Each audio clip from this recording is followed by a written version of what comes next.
Hello, welcome to today's class. In today's class, we will learn how to call our family in Igbo. Nne, mother. Nne, mother. Nna, father. Nna, father. Nwanne nwoke, brother. Nwanne nwoke, brother. Nwanne nwanyị, sister. Nwanne nwanyị, sister.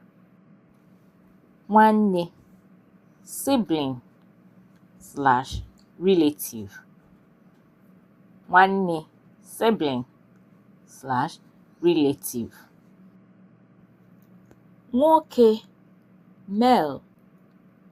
Nwoke, male. Nwanyị, female. Nwanyị, female. Di, husband. Di, husband. Nwunye, wife. Nwunye, wife. Nwa, child. Nwa, child.